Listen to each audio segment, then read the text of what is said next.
This is a 84 HP modular live techno patch.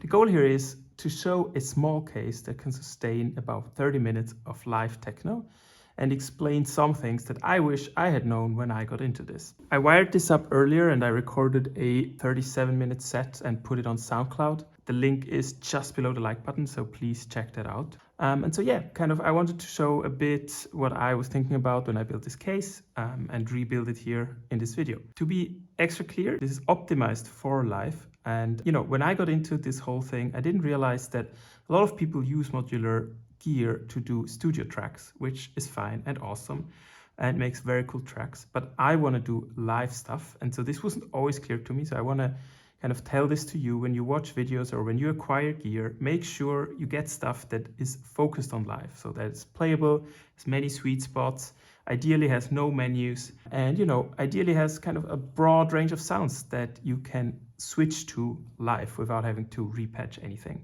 Now this is constrained to 84 HP because one thing I learned is that less is more, guys. Always keeping it simple really makes creativity flow much faster, much easier.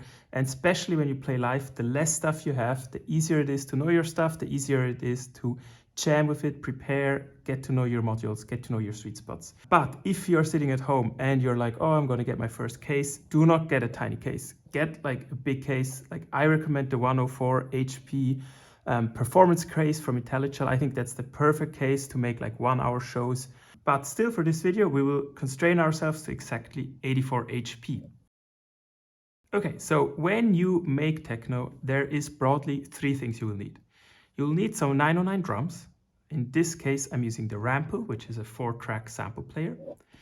You want some synth voice that you will either use as a bassline or as a lead. Here I'm using the BIA, the Basimilus Iteritas Alter, amazing voice. And you want something that makes some funky, creepy, weird noises. In this case, I'm using the SY05. Now, in the big case, I have roughly the same high-level concept. I just might have 2 synths or 2 freaky noise sources that I can switch between.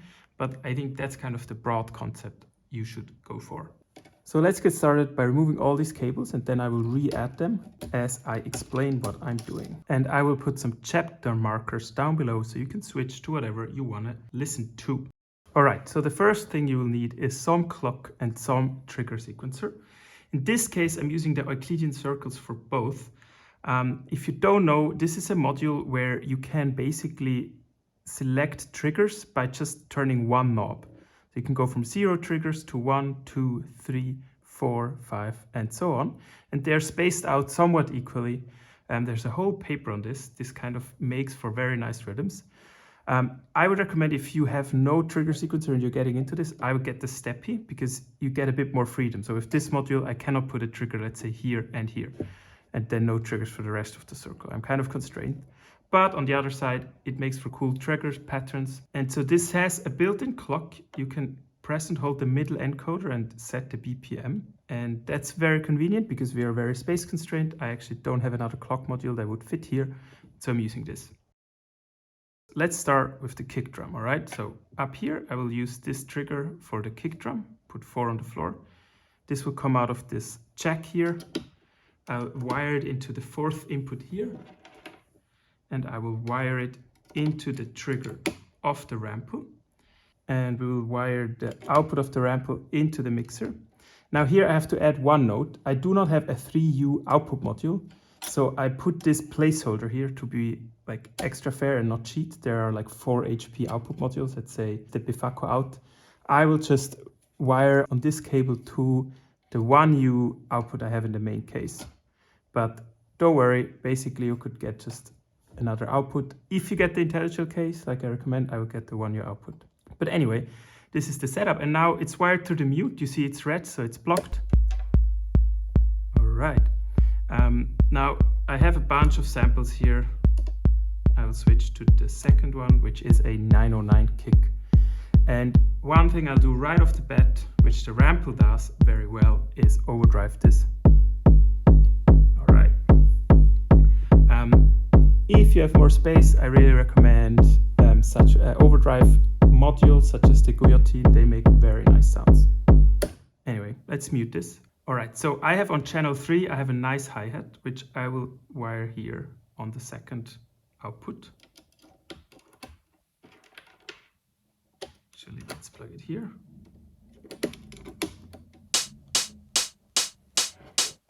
And let me add a screw. By the way, I really recommend, if you're getting into this, buy the Befaco knurlies. They are very nice. You can kind of mostly plug them by hand. Yes, so that's this guy. And we already have Techno, I guess.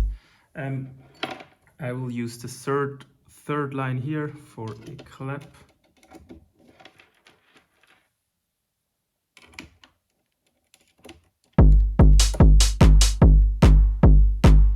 Alright, if this is on, the 3 knobs control the lower 3. If it's off, they control the upper 3.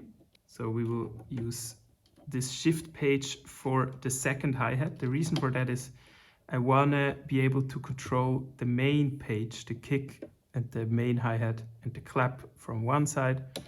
And then the second I will not control as much, so I will switch it to that page.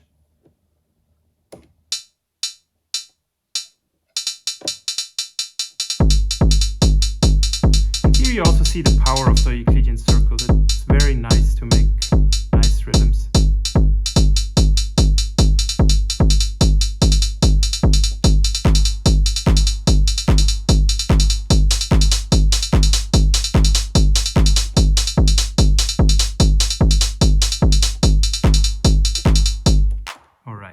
And that's the drums.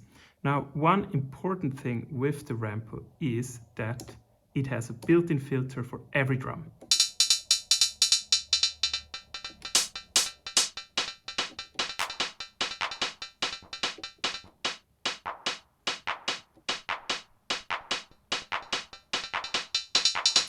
And that's just a pro tip that I really like. Put a filter on everything. All right, if you can, if you have the space, you have the filter, put a filter on everything. We will see this throughout this video. It just makes it a lot more playable and a lot more fun and a lot more techno. All right, the second thing we will wire up right off the bat is an effect. All right, I recommend for techno a clock delay or a reverb or both, or you get the Mimeophone, which is both in one case. Amazing. All right, so let's wire this up. And the Mimeophone has some nice stereo features, so I will put in the second cable here and into the output on my big case, and we'll get some stereo effects. What we want to do is clock this, and for this I will use this last output on the shift page. I just put it on like all 16ths, so basically it's like a clock, because the built-in clock doesn't output anywhere else. But if you have, let's say, a steppy and a clock, you would just plug this cable into the clock. Okay, so this is our clock. We'll put it here, and now this guy will follow the clock. You can see it here blinking. If we make it slower, you can see like it will go with the kick.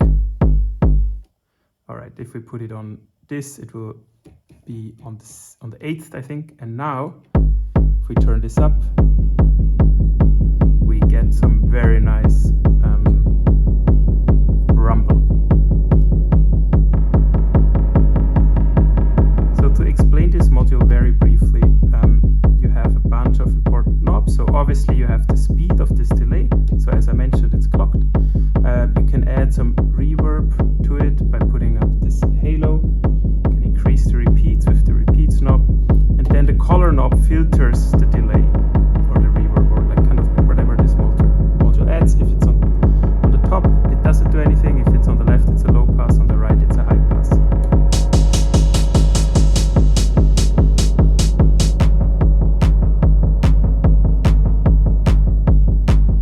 And I really like this. It just immediately makes the sound much more interesting.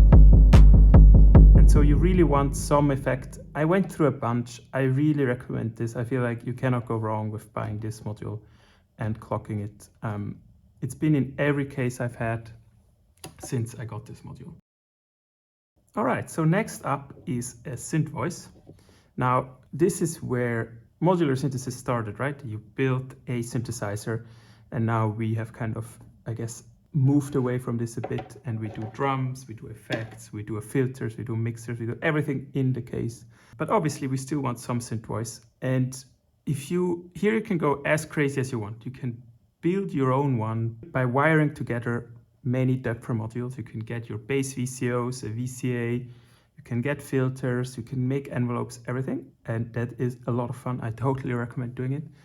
For this tiny case, we don't have the space for that. So I'm going to go with the BIA, the Basimilus Iteritas Alter, because this is basically a complex voice. So behind the plate, many VCOs and VCAs wired together already, and other components. And one cool thing about it is it has a built-in envelope, and that means it can make its own sounds given a trigger. So let's listen to it briefly. It has many sweet spots. It's a very good module for a live performance case because you can kind of memorize what are good spots and enable the module into these different spots as you go along in your set. This lower knob here controls the pitch, so we have it now on bass, alto, treble, you can see we go up, and then the top knob controls a bit the characteristics of the sound. And one thing that is super cool about this module is you have here this attack decay envelope. If the attack is after 12 o'clock, it's just a simple attack decay.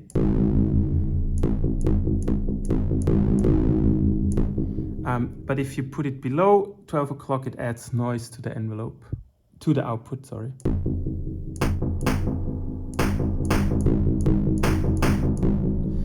And so, yeah, I really like this module. We will, however, add a filter because, as I mentioned, filter for everything if you can. I'm going to use the Steve's MS22 amazing filter. Yeah, I don't know what else to say. Let's just show it off.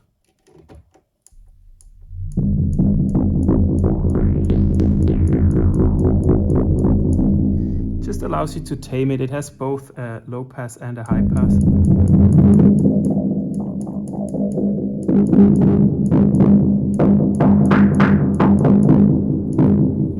All right, that's the BIA. Now, the next thing you will want with a synth voice is some sort of pitch sequencer. Again, many cool modules out there. I kind of recommend something like the O Control, or maybe if you just get started, just get a DFM, which has a built-in step sequencer with pitch and velocity. For this tiny case, I'm going to go with the Turing machine. If you don't know the Turing machine, very cool module to make random pitches. Let me quickly demonstrate it. So this needs a clock. So I will add here a split cable. Now you can see it's churning along, and let's put it into here, into the pitch. Now I will do something wild with this, but just to start and explain this, let's put in a trigger. Let's use the last remaining spot here, and let's just add 2 triggers, or 3.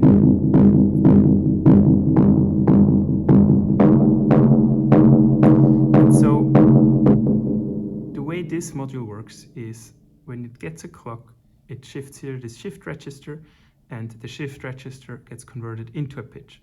And if this knob is at 12 o'clock, it's fully random. So if we turn up the scale here, which controls how much of the, like basically you can imagine this guy makes some function, and then with the scale knob we turn it up or down, the maximum.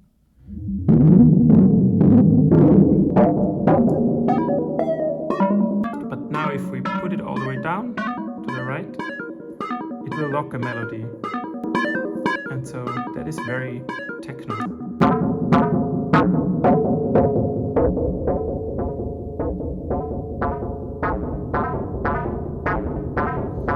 And what's cool is you can set up a length. So now it's set to 8, so it will be synced with the kick.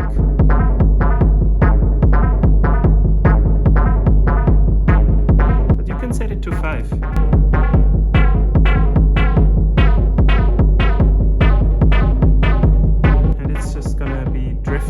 And it's very cool, especially if you use a trigger sequencer that is not repeating every 5 notes.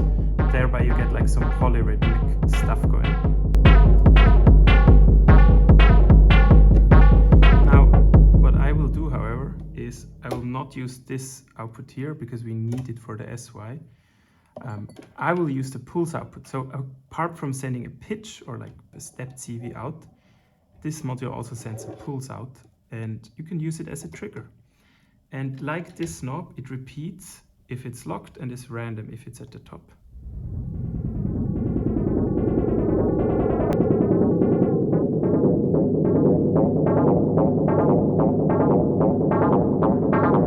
And now if you put it to 5, it will repeat with 5 clocks.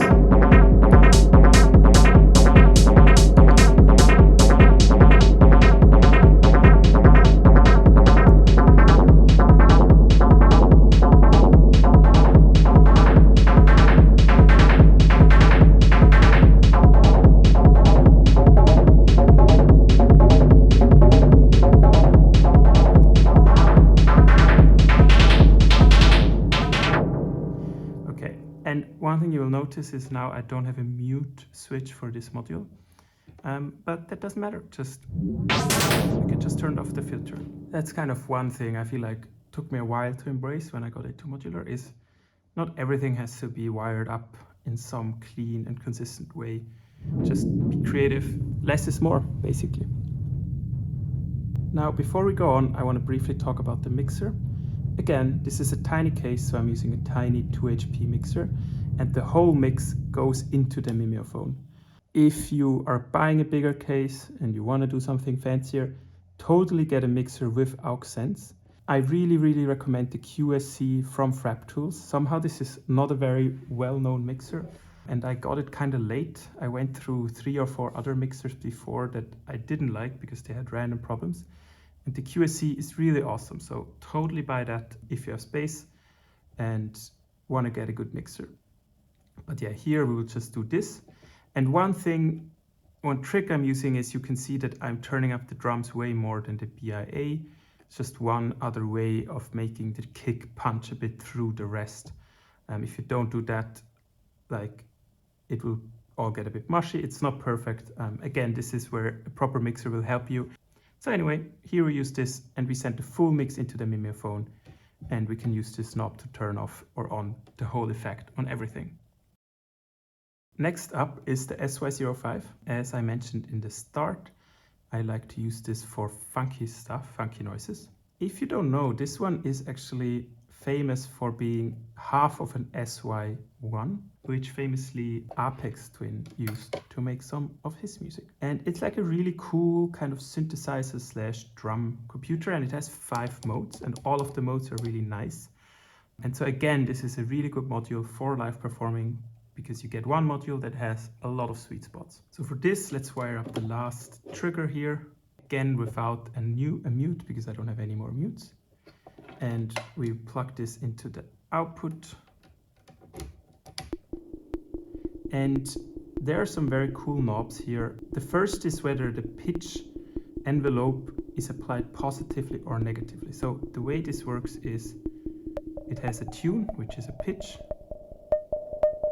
And if you turn up the sweep, it adds a pitch envelope. If this one is up, the envelope goes up. If you put it down, it goes down, obviously making it, so basically down means it starts with a high pitch, goes to a low pitch, which makes for very nice deep drums. You can make a kick drum with this.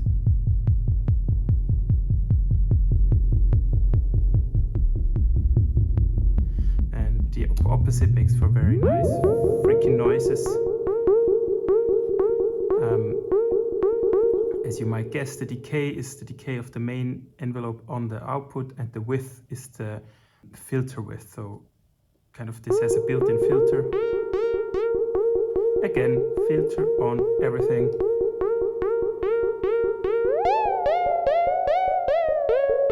And then it also has a built-in LFO which affects the pitch. And you can change the speed of the LFO here. Turn it all the way up, it basically is, I guess, FM synthesis. You can change the LFO shape. And one very cool thing is this middle knob, which basically, I think, ignores the pitch info and applies a random pitch, which changes on every trigger.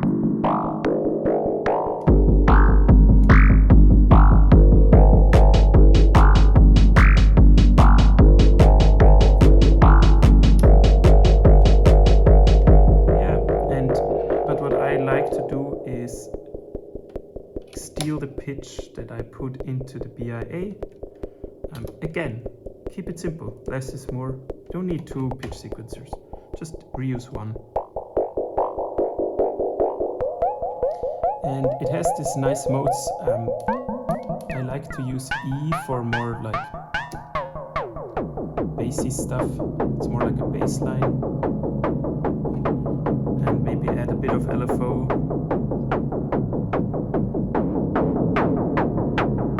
And F is cool. F is basically just noise fed through an envelope.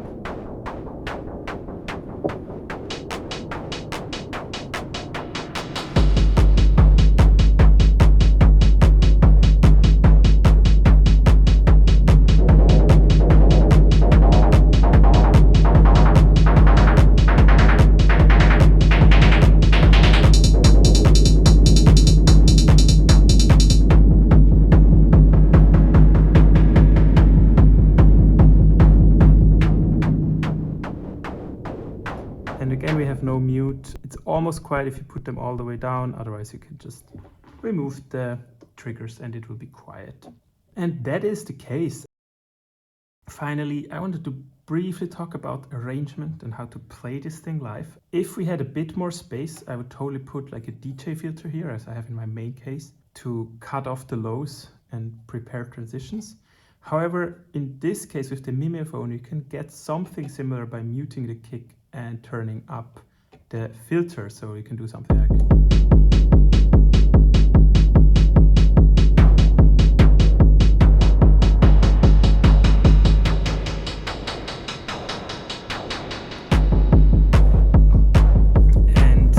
the other thing you can do is you can open filters.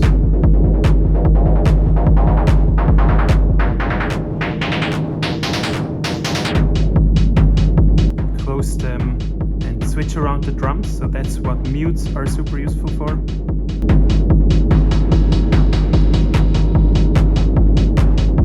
yeah, I don't know, go crazy, right?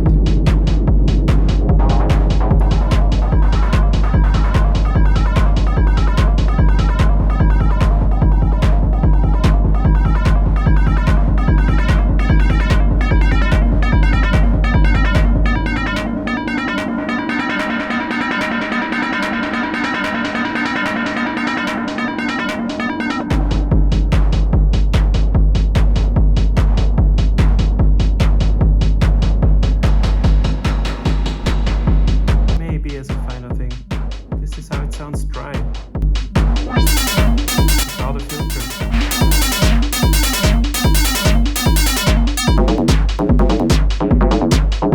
Also nice.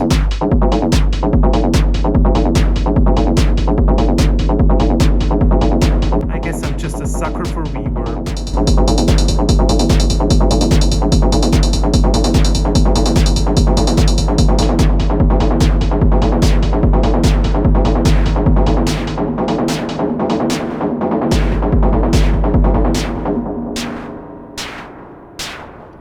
Anyway, be sure to check out the set. It's on SoundCloud right below that like button. And see you around. Peace!